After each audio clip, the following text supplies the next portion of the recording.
రాష్ట్రంలో మొట్టమొదటిసారిగా కోటి సంతకాల ఉద్యమాన్ని మీరంతా కళ్ళారా చూస్తున్నారు. ఈ కూటమి ప్రభుత్వం నియంతృత్వ పోకడలతో ప్రజా వ్యతిరేక విధానాలతో ముందుకు వెళ్తుంటే వాటికి అడ్డుకట్ట వేయడానికి జగన్మోహన్ రెడ్డి గారు పిలుపునివ్వడం జరిగింది. ఈరోజు ప్రజల్ని చైతన్యపరిచి ప్రజల సహకారంతో ప్రజల భాగస్వామ్యంతో ఈరోజు ఈ కోటి సంతకాల సేకరణ ఉద్యమాన్ని ముందుకు తీసుకెళ్ళాం. ఇది ప్రజా తిరుగుబాటుకు నాంది. ఈ తిరుగుబాటు అనేది కూటమి ప్రభుత్వాన్ని కూకటి వేళ్లతో కూడా పెకిలించేస్తుందని కూడా ఈ సందర్భంగా తెలియజేసుకుంటున్నాను.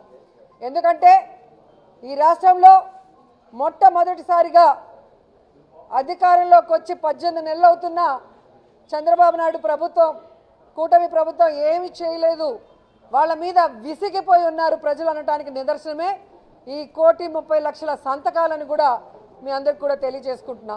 ఎందుకంటే చంద్రబాబు నాయుడు ఎన్నికల్లో రావడానికి ముందు జగన్మోహన్ రెడ్డి గారు ఇచ్చేవి అన్నీ కూడా ఏ కోత లేకుండా ఇస్తాను, అవి కాకుండా మరి మెడికల్ కాలేజీలు పూర్తి చేస్తాను, పోర్టులు పూర్తి చేస్తాను, ఇంకా సూపర్ 6 అయితే సూపర్గా చేస్తాను అన్నాడు. కానీ ఈరోజు సూపర్ ఫ్లాప్గా ఏదీ చేయకుండా కేవలం దోచుకోవడం, దాచుకోవడం, ఉన్న వాటిని బినామీలకి కట్టబెట్టి ఈరోజు లాభాలు సంపాదించుకొని తనకు తాను సంపద సృష్టించుకుంటున్నాడన్న విషయాన్ని ఈరోజు అందరూ కూడా గమనించారు. అందుకే ఈ ప్రజా ఉద్యమం ఇంత వేడిగా వాడిగా ముందుకు వెళ్తుందన్న విషయం ఈరోజు అందరూ గమనిస్తున్నారు.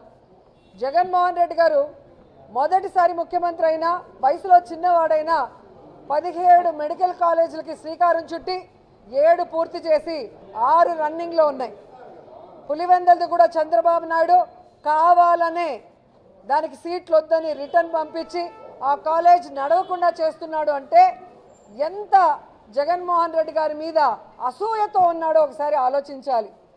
నేను 4 సార్లు ముఖ్యమంత్రి అయ్యానని చెప్పుకునే పెద్ద మనిషి గాడిద పాలు కడవుడున్నా ఎందుకు గంగిగోవు పాలు గరిటెడు చాలని పెద్దవాళ్ళు చెప్పినట్టుగా ఒక్క మెడికల్ కాలేజ్ కూడా 4 సార్లు కట్టలేకపోయాడంటే ఇంతకన్నా దిగజారిన చరిత్ర ఏ ముఖ్యమంత్రికైనా ఉందా అని నేను అడుగుతున్నాను.